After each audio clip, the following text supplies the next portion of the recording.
అప్పుడే తన గది నుండి బయటకు వచ్చిన శైలజ ఒకే గదిలో నుండి వస్తున్న సాగర్, శ్రావ్యలను చూసి మొదట షాక్ అయ్యింది. వాళ్ళని అపార్థం చేసుకున్న శైలజ కోపంతో సాగర్ ముందుకు వెళ్లి, ఛీ, ఇన్ని రోజులు నువ్వు చేతకాని వాడివని అనుకున్నాను, కాని మోసగాడిలా మారి నా కూతురి జీవితాన్ని నాశనం చేస్తున్నావని ఈ రోజే తెలిసింది. పెళ్ళాం ఇంట్లో ఉండగానే మరొక అమ్మాయితో కలిసి గదిలో ఉన్న నువ్వు నా కూతురికి భర్తగా ఉండడానికి వీల్లేదు. ఇప్పుడే నీ నిజస్వరూపం అఖిలకి తెలిసేలా చేసి నీతో విడాకులు ఇప్పించి మరొక పెళ్లి చేస్తాను అని ఆవేశంగా అని స్టెప్స్ మీద కన్నీళ్లతో నిలబడిన అఖిలను చూసి మరింత రెచ్చిపోయింది. ఇక్కడ జరిగిందంతా నీ కళ్ళతో నువ్వే చూశావు కదా. ఇప్పటికైనా నీ మొగుడి గురించి తెలిసిందా, లేక ఇంకా మంచోడు అని వెనకేసుకొని వస్తావా అని గట్టిగా అరిచింది శైలజ. ఆ మాటకి తల్లివైపు ముభావంగా చూసి ఇదంతా ఏంటి అన్నట్టుగా సాగర్ వైపు ప్రశ్నించినట్టు చూసింది అఖిల. అసలు ఆమెకు జరిగింది ఎలా అర్థం చేసుకోవాలో తెలియలేదు. సాగర్ తనను మోసం చేసే వ్యక్తి కాదని మనసు చెప్తుంటే కళ్ళెదురుగా కనిపించిన దృశ్యం అదంతా నిజమని గట్టిగా వాదిస్తుంది. అన్నింటికీ మించి శ్రావ్యతో ఒకే గది నుండి బయటకు రావడం ఆమె జీర్ణించుకోలేకపోయింది.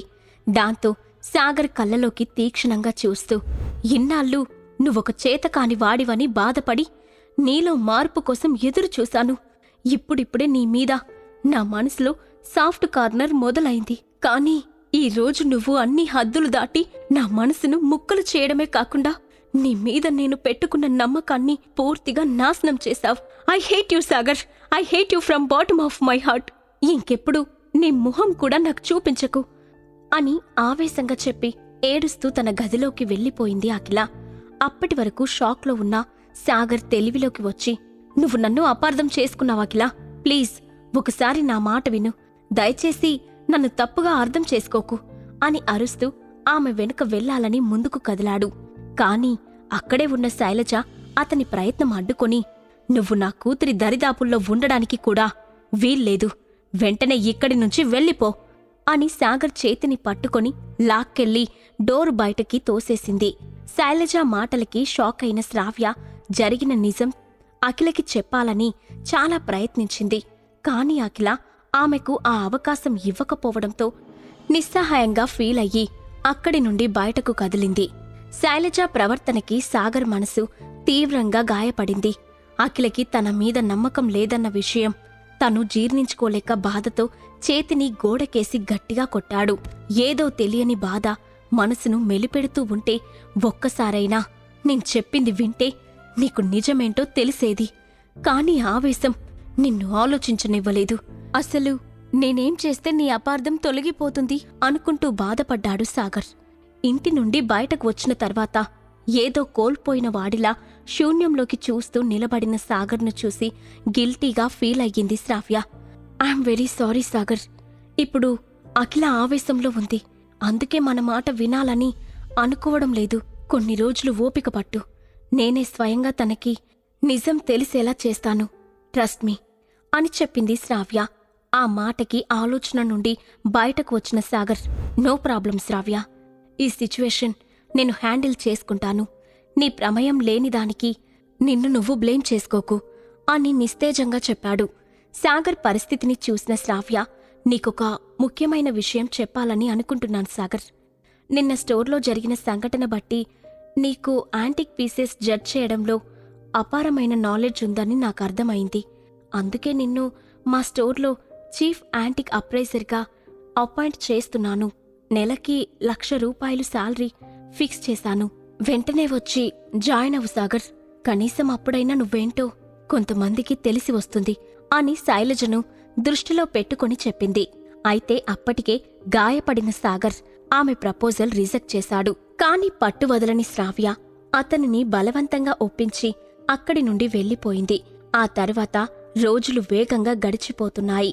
కాని అఖిలను కన్విన్స్ చెయ్యడానికి సాగర్ ఎన్ని ప్రయత్నాలు చేసినా ఫలితం లేకుండా పోయింది. అఖిల కనీసం అతనికి మాట్లాడే అవకాశం కూడా ఇవ్వలేదు. సాగర్ తనను మోసం చేశాడని గుడ్డిగా నమ్మి అతనికి దూరంగా ఉండడం మొదలుపెట్టింది. ఇక చేసేదేమీ లేక అఖిలలో మార్పు కోసం ఎదుర్చూస్తూ ఆఫీస్ వర్క్లో తనని తాను ఏమార్చుకునే ప్రయత్నం చేశాడు సాగర్. ఒకరోజు ఆఫీస్లో ఉన్న సాగర్ దగ్గరికి జాస్మిన్ వచ్చి, సార్, ఈరోజు ముక్తా ఫ్యామిలీ కొలాబరేట్ అయిన సందర్భంగా మన company artist Reshma premier programme ఉంది. మీరు లైవ్లో చూస్తానంటే ఏర్పాట్లు చేస్తాను అని చెప్పింది. నో నీడ్, ఇక్కడి నుండే చూస్తాను, లైవ్ బ్రాడ్కాస్టింగ్ అరేంజ్ చేయి అని చెప్పాడు సాగర్. ఓకే బాస్ అని బయటకు వెళ్లిన జాస్మిన్ అందుకు కావలసిన ఏర్పాట్లలో బిజీ అయిపోయింది. నిజానికి ఆ షో రెస్పాన్సిబిలిటీస్ అఖిల తీసుకుంది కాబట్టి ముక్తా ఫ్యామిలీ మెంబర్స్ అందరూ అక్కడే ఉంటారు. ఇప్పుడు తన స్వప్నలోక్ సీఈఓ హోదాలో అక్కడికి వెళ్లితే ఇన్నాళ్లుగా దాచిన నిజం అందరికీ తెలిసిపోతుంది అని ఆలోచించి అక్కడికి వెళ్లలేదు సాగర్. కాసేపటి తర్వాత తన క్యాబిన్లో కూర్చొని లైవ్లో చూస్తున్న సాగర్ ఆడియన్స్ అరుపులు కేకల మధ్య మంచి మాస్ బీట్ సాంగ్ పాడుతూనే వయ్యారంగా డ్యాన్స్ చేస్తున్న రేష్మా పర్ఫార్మెన్స్ చూసి ఇంప్రెస్ అయ్యాడు. ఇంతలో రేష్మా చేతిలో ఉన్న మైక్ కనెక్షన్ కట్ అయిపోవడంతో ఆడియన్స్ దగ్గర నుండి పెద్దగా అరుపులు కేకలు మొదలయ్యాయి. అది చూసిన రేష్మా బిక్కచచ్చిపోయింది. అసలు సడన్ గా తన పర్ఫార్మెన్స్ ఎందుకు ఆగిపోయిందో ఆమెకు అర్థం కావడం లేదు. ప్రాబ్లం రీసాల్వ్ అవుతుందని కాసేపు ఎదురు చూసిన ఆమెకు ఆ సూచనలు కనిపించకపోవడంతో వేగంగా బయటకు వెళ్లిపోయింది. అది చూసిన సాగర్ ఒక్కసారిగా తన అరచేతిని టేబుల్ మీద గట్టిగా కొట్టి, what the hell is happening there? వెంటనే ఈ ప్రాబ్లం సాల్వ్ చేయకపోతే అందరూ అఖిలను బ్లేమ్ చేసి హర్ట్ చేస్తారు. అలా జరగడానికి వీల్లేదు అనుకోని వెంటనే జాస్మిన్ను రమ్మని పిలిచి అదే విషయం గురించి ప్రస్తావించాడు. ఈ ప్రశ్నలకు సమాధానాలు తెలుసుకోవాలంటే నెక్స్ట్ ఎపిసోడ్ వినాల్సిందే.